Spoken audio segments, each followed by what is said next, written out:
Hey guys, Rob Summerall here. Welcome back for another episode of Cuisine for the Quarantine. Today is a super busy day at my house. It is graduation day. Happy graduation to Laura Beth, my middle child. And by request, I'm making up her absolute favorite, chicken and sausage gumbo. This is a treat right from down on the bayou. You guys are going to love this. Let's make it. Ooh, yeah.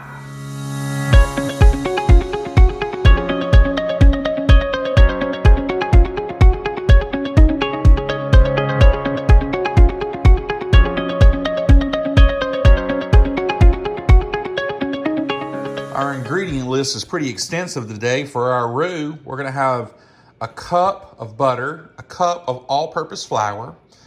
Once that roux is good and golden, we're going to add our trinity, which is our celery, a couple of onions. I'm using sweet onions, small bell pepper, and then we'll put in. We've got a whole chicken that's deboned, cooked, made up some homemade chicken stock. Look how beautiful and golden that is. We're gonna add about 6 cloves of minced garlic, a couple of 3 bay leaves, some andouille sausage, some green onions, and finish it with some parsley. And when I say that people are flying around my house today, I mean that is no exaggeration. We're in the middle of COVID-19, but yet when you've got a kid that's graduating from high school, you want to celebrate that because all of their traditional celebrations are off. And today, Laura Beth is going to be filmed walking across the stage where she's going to receive a faux diploma that will be aired at a later time. And we could be more proud of her accomplishments and all the accomplishments of her classmates. And so one of the things that we do, probably your family does too, on birthdays, special occasions, graduations, things like that, people are able to sort of request their favorite meal. Sometimes that means that we go out for a special meal. Sometimes it means that we fire up the grill and we cook steaks. But for Laura Beth, she wanted chicken and sausage gumbo. And so that's what I'm making here. Right now I'm chopping up my vegetables. I just sliced up an entire bunch of green onions. Move on to my celery here. But she is a funny little gal. Now gumbo is a great thing for us to talk about. I grew up on the Gulf Coast of Alabama. And where I grew up in Mobile, we had gumbo. It was mostly seafood gumbo. You didn't see too much chicken and sausage gumbo. And then in 2005, I moved to Louisiana, to southwest Louisiana, a small little town called DeQuincy near Lake Charles. And gumbo was part of their culture there. But, you know, wherever you go down I-10 on the Gulf Coast, you're going to find gumbo. But you're also going to find regional flavors to it. So when you come to that southwest Louisiana gumbo, which probably is more authentically Cajun, you're going to find that they have a lot less seafood gumbo, a lot more chicken and sausage, and a lot more variations of that gumbo. New Orleans gumbo is going to have its own variations. Also, you're going to have Mobile gumbo, which has its own variations. And so what I've done is I've sort of, over the years, sort of amalgamated all of those influences in my own life and came up with the gumbo that I prefer. My family seems to like it. It works good for us. The secret to gumbo is in the roux. So let's go check out what's going on with that. And I have a cup of butter, to which I'm adding a cup of all-purpose flour. And that is essentially how we're going to make our roux. Roux is a thickening agent that is always made from equal parts fat, could be vegetable oil, could be butter, could be any kind of fat, and flour. And roux are titled by the color. So what we're going to make is we're going to make a deep, dark roux. okay?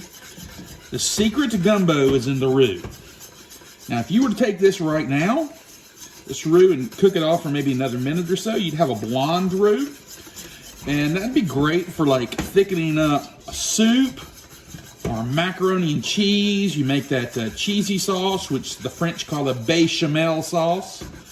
And you could use that. But we're not going to go for that. We're going to go for something that is the color of brownie batter. Now, a couple of tools. You saw I used my whisk there, and I might whisk it once or twice more. But once you get it incorporated, your whisk isn't quite so useful. We're just going to use the ye olden wooden spoon with a long handle. The longer the handle, the better, and here's why. Roux is roughly the temperature of molten lava. Okay? And so we are working our roux here. I'm going to turn my temp down a little bit. Now, roux is finicky. I will chop a little and stir a lot. I like to do my vegetables. It's going to take 20 minutes to get your roux right. Okay?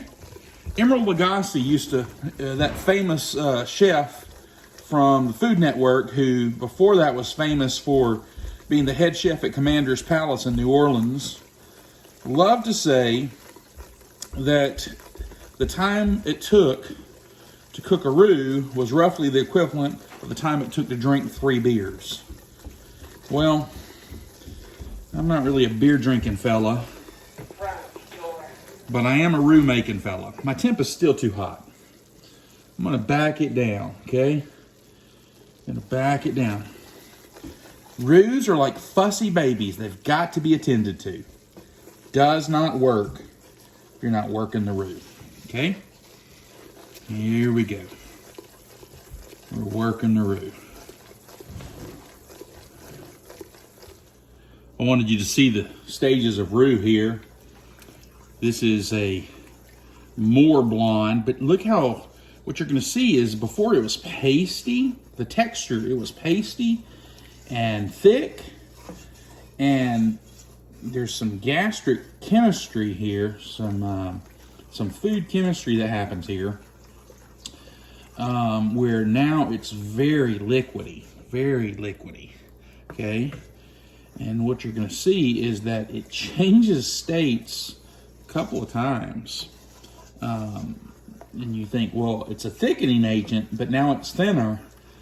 But once you add liquid and bring it to a boil, it becomes a wonderful thickening agent for what you're doing. You can see that color is different. Now it's kind of a, we might call this a dirty blonde roux or a dark blonde roux.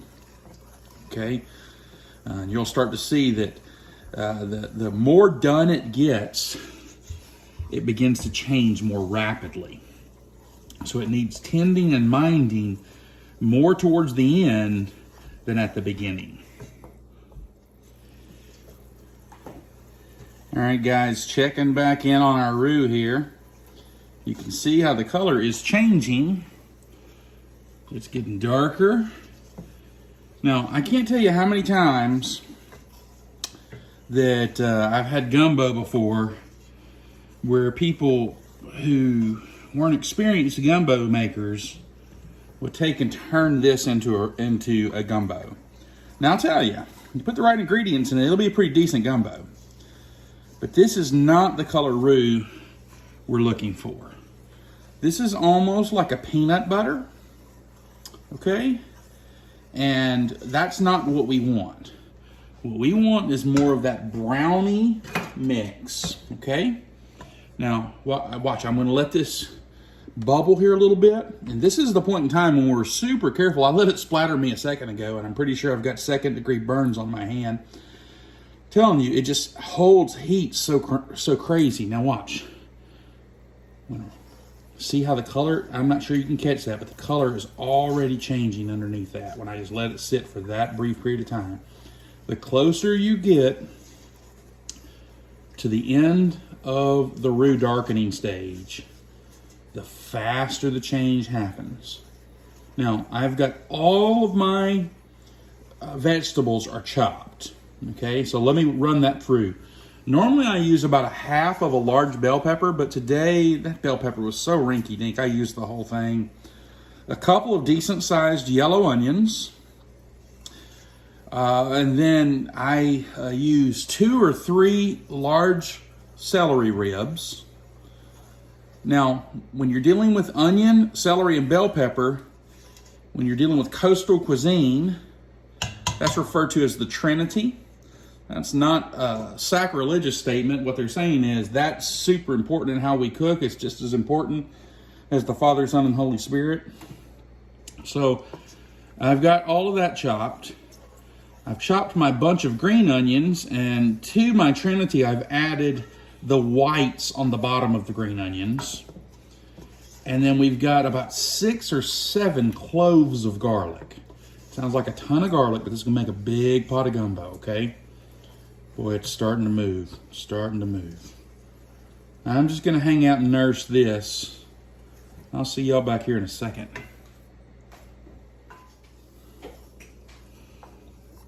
Can you tell the difference in how much darker this roux has gotten?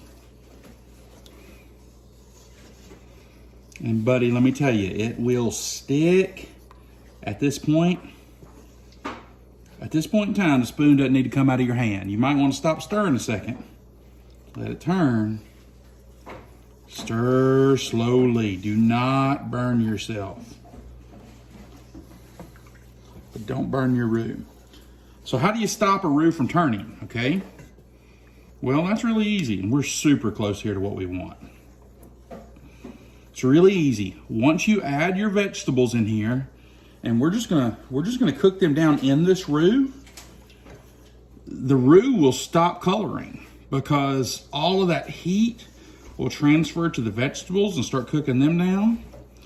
And that'll still take a few minutes, but essentially, at the point in time when you put anything in the roux will not color anymore, okay? The roux is the color it is from the point that you add in whatever you add. Don't let the spoon out of your hand. You can see, remember how liquid it was? And now it's beginning to get kind of grainy on the bottom like sand. And that's where we want to be. In fact, I'm going to call it. Okay? Here we go. Look at that big old pile of vegetables. This is a large bowl of many, many vegetables. You say, how in the world can you put so many vegetables in one thing? Because I want it to be yummy. That's how. From this point on, once we stir it up, our roux will not change. Oh my goodness. Yeah! You bring out the Cajun in me, yeah. Yeah. Call up Boudreaux, Thibodeau. Go down to the bayou. Oh, me, oh, my, oh. Oh, man, that's good. You see that? Yeah, that's what we're looking for, folks. Let's let this get happy. So we are chopping up our sausage while those vegetables are cooking up. I've already done some of it there. I've got 2 different kinds of sausage because I am dealing with life in the COVID world, okay? I gotta be honest with you. If this was me and I had my druthers, I would have one kind of sausage, Conecuh brand sausage. Here in Hardin County, Kentucky, where I live, it's difficult to find. You can find it at the seafood store that has trucks coming in from the Gulf Coast of Alabama a couple times a week. They bring it up. You can sometimes find it at the commissary on post, and you can usually find it at Boone's Marketplace over in Bardstown, the butcher over there. None of those places were helpful to me on this occasion. We're in a COVID world. I'm using a sausage that is unfamiliar to me, so I went with 1 part andouille and then 1 part a smoked garlic sausage, because I probably would have just went with the andouille, but I didn't want to burn people up. I don't ever know what the temperature on the andouille that I'm unfamiliar with is. My vegetables are singing to me. They're whistling. Because all of that heat coming through. Okay. And what I'm going to do is I'm going to cook them about 10 minutes. And after that's over, I'm going to add our sausage in and let it come to a doneness. Okay, there it is. To listen to the message again, press 1. You guys have absolutely been killing it on the mailbag. I love hearing from you. First of all, one of my buddies, a pastor friend of mine, the other day, he posted this in response to our cuisine for the quarantine about what they were eating. So this pic is from the Luton household, my buddy Josh Luton, who loves, if you know Josh, he loves all things Germany. He even lived there for a period of time. And they had fresh homemade German bread in their house. I'm not even sure how to say that, brother. I'm not really interested in saying it right. I am interested in eating it, though. So if you want to share, I'm game, Josh. Bring it this way. Also, we got a wonderful comment/request from Mrs. Doris Miller. Miss Miller says, hey, how about when all of this COVID-19 mess is over, how about a guest host? I responded, you got any ideas? Well, folks, let me just tell you, it's on the books. I don't know what you call cuisine for the quarantine when the quarantine's over, but we'll call it something, and we'll call it something with co-hosts from time to time that fill in. First on the list will be my friend Doris Miller. Well, you can tell I've had a little bit of a wardrobe change. I've been to a graduation service where I saw my daughter walk across the stage and receive a little bit of honor that is due to all of our high school graduates this year. I had turned off the heat on our stuff.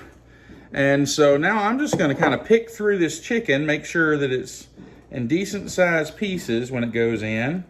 Like some of these pieces are just too big. But my roux with my sausage and that Trinity, garlic. I added a couple of bay leaves as well. It is happy and good. I like adding the bay leaves before the liquid because I think when it hits the roux that it releases. It's starting to smell good. Really, we don't have any flavor. I haven't added any salt, any pepper, any of that. We've just got vegetables going on. Roux, which is our equal parts fat and flour. We've got our sausage, our chicken. Okay. Now I think we're about ready to add our stock, which is just gonna be wonderful. You see what that looks like, guys? Okay. This would not taste good at all right now, okay?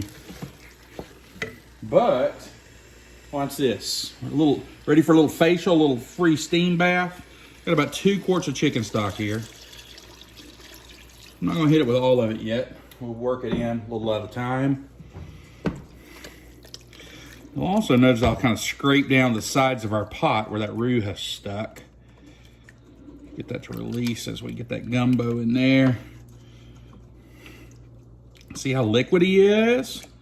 Okay, let it come. Roux does not come to its full thickening power until it hits a boil, okay? Let's hit it with the rest of that stock. Oh, man. Gumbo, yeah. You know what? Congratulations to all of the COVID-19 graduates out there. I've got 2 in my household. One from college, one from high school. These guys are awesome. They're rolling with the punches. Things are not how they thought they would be, but they're dealing with it. Let's go ahead and hit it with a couple of 4 hits of Louisiana hot sauce. Remember, we haven't salted or peppered yet. Generous pinch of salt. That's a big pot. Okay. We're going to forego the pepper for the moment because we're going to hit it with our essence. Okay. Big sizable pinch there. Okay, because that's a big pot. It will need to be seasoned again. Say, is that all? No, we're building flavors here, friends. Build those flavors little upon little. Season as you go. Okay, we're going to cover this, let this hang out. Be careful now. If it's too hot, it'll stick to the bottom of your pan. You don't want burned gumbo in the bottom of your pan. It will stick. So you got to make sure you're working it. Don't forget about it. So we're on a medium-low heat. We're going to just let it do its magic here. Wow, that smells great. We're down to our last steps. Now I will tell you, I've already got a pot of rice that's ready. It's been cooked off. I'm gonna hit this with some parsley. Got some green onions that are sliced. I'm not gonna add it to the pot. We're gonna use that to garnish. Not so much to garnish, but to flavor. Okay, I'm gonna use all this parsley. You know, some of you might be thinking, why in the world would your daughter ask for gumbo as her meal? Well, first of all, because gumbo is good and I've raised my child right. But furthermore, she didn't know she loved gumbo. In fact, she's not a huge fan of my seafood gumbo, which is what I prefer to cook. And so for years and years and years, she would ask us from the time that she was a young girl to cook her rice and gravy. And we would cook up a roast, rice and gravy with the roast. But like, she liked it, but it wasn't exactly what she was looking for. And then we went to a restaurant in Birmingham, Alabama, where there was nothing on the menu she liked, and I convinced her to get a bowl of chicken and sausage gumbo. And as an adult, or as a 17-year-old, she said, "Oh, this is the rice and gravy I've always wanted." Well, she went to preschool in Louisiana, and at the preschool, they served the kids gumbo. That's what they would have for their lunch, the small in-home preschool. And all those years, she thought that was rice and gravy, probably because that's what they told them.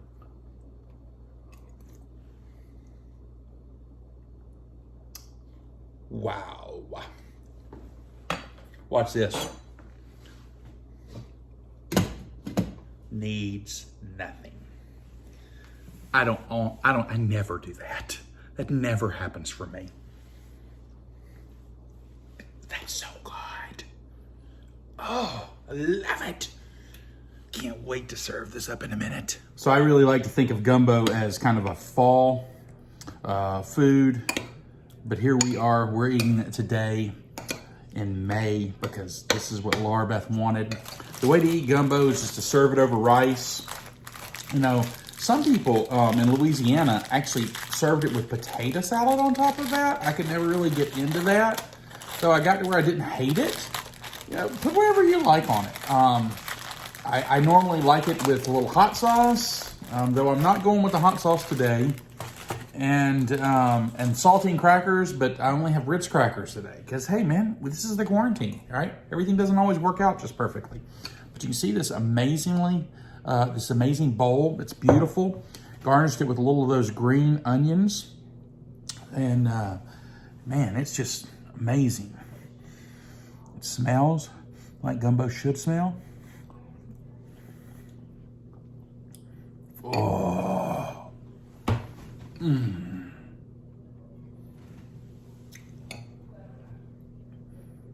Hold on, I need another bite.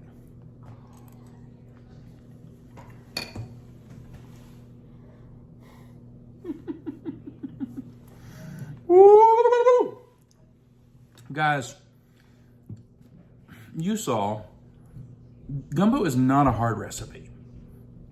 It's more, I think the reason people stay away from it is just unfamiliar, and that the roux is easy to mess up. It's not hard to make, but it's just easy to mess up. So if you can learn how to make the roux, put the right ingredients in it, you're gonna love it. I got a taste tester here who's gonna, because gumbo is a delicious thing. There are all kinds of gumbos that are out there. If I can It's get a little it. hot. It's a little hot. How's the flavor though? It's so hot. Can't tell it's so hot, okay? I'm interpreting. I think she's speaking in tongues. It's so hot that she's taking another bite as soon as she got the other bite down. I'm going on this one. All right, so listen, that's it, guys. I hope that you go out and make a pot of gumbo. Send me a picture if you do. robsumrall@gmail.com. Hey, have you liked and subscribed to this channel yet? If not, what are you waiting on? I get a thumbs up. We love the thumbs up. That's what we're going for. And hey, tonight has been a special episode of Cuisine for the Quarantine, because you might even want to say it this. It's Cuisine for the Graduation Queen. Da-na-na. Cuisine for the Graduation Queen. Da-na-na.